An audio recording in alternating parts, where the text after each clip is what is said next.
Here with Coach Gordon Walters, White Knoll High School. Coach, appreciate you letting us come out and speak with you today. Started last week off on a good note versus Pelion. I would like for you to talk just a little bit about some of the positives you pulled from that game, and then after you finish talking about some of the positives as a head coach, what were some things that you took from that game that you want your team to work on? One of the main positives were, first of all, we had a great gate because they are a natural rival of us, and we got to play a lot of 8-quarter guys, particularly in the second half, which is going to help us develop depth down the road. Our starting quarterback, Jake Beckett, was out with mono, and Spencer Sox came in and got some vital snaps. And, you know, things we've got to work on. We've got to work on tackling. We've got to establish the line of scrimmage better. There's a lot of things that we need to brush up, particularly our alignment on defense and things like that. But, you know, first game, we're very pleased. Coach, last week you were able to start out here in the friendly confines of your home stadium. The next 2 weeks you go on the road. How are you preparing your team going into those contests, it being early in the year? We try not to pay attention, to be honest with you, whether or not it's home or on the road. It's a business trip. Every time that we strap up is a business trip. So we try to have that approach. Of course, it does help playing at home, but I think our kids, even though we're a young team, I think we're going to like the challenge of being on the road. Coach, every year, you know, as a head coach, you need to find some leaders for your team, some guys that your team can rally around, especially in times are going, you know, not like you'd want them to on the field. Can you talk just a little bit about who those guys might be on the offensive side of the ball and then on the defensive side of the ball for you this year? Well, I hate to single out players because they all do such a good job in the weight room. And if you don't do a good job in the weight room here, you don't play.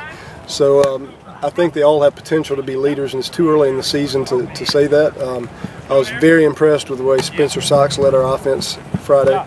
I'm very impressed with the way Delvin Riley is leading our defense right now and getting us lined up, and which is our free safety, our quarterback on the field on defense. So, but again, we've got a lot of leaders up on the offensive line. We've got 3 seniors. I just don't want to leave anybody out, so I'd rather not mention names right now. Sure, and that's fair. You mentioned earlier, because of the big lead in the game that you had last week, you were able to kind of get a look at some of your depth that your team has. Are you kind of pleased with where that is this year, or are you still trying to fine-tune that at this point? Well, we don't have as many numbers as other 4A teams, and I'm not sure why that is. We do require everybody to lift and things of that nature. So you know, on varsity we'll have about 45 kids, and so it's imperative that we develop depth, that everybody learns an offensive position and a defensive position. Sometimes we'll go to scrimmages, and we went to see Dutch Fork scrimmage, and they've got their 1s on one side and the 2s on the other side. We're not like that. Our 1s on offense are our 2s on defense. So it's a challenge sometimes, but yeah, we are developing depth, and that really did help us. That's great. Coach, you've been here now for a couple of years at White Knoll. You've gotten to know this region a little bit.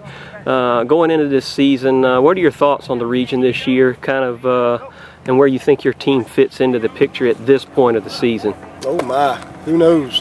With South Aiken coming around and becoming better and more athletic and everything, it's anybody's shot, you know, with the exception of Lexington. I mean, Lexington is head and shoulders above everybody right now.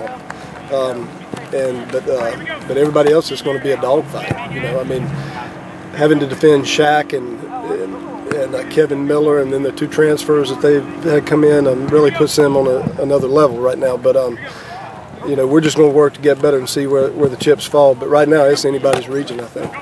Coach, I speak with a lot of coaches around the state. Some are goal-oriented coaches. Some preach to their kids, you know, we're going to go out and take each game one at a time. Where do you fall in that category? Do you like your team to set goals to kind of shoot for, or do you just kind of go about it in a businessman-like fashion and just say, let's go play each game when they come up?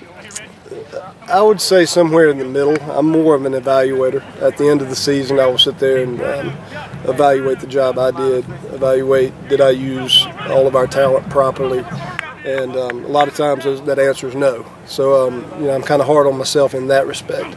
But you know, we try to take the games one at a time because that's the only way you can do it. But yeah, we're kind of hard on our entire coaching staff. We evaluate ourselves pretty hard at the end of the season. Coach, appreciate you taking some time with us today, and best of luck during the year. Hey man, thanks for coming by, and appreciate your interest in high school football. Anytime.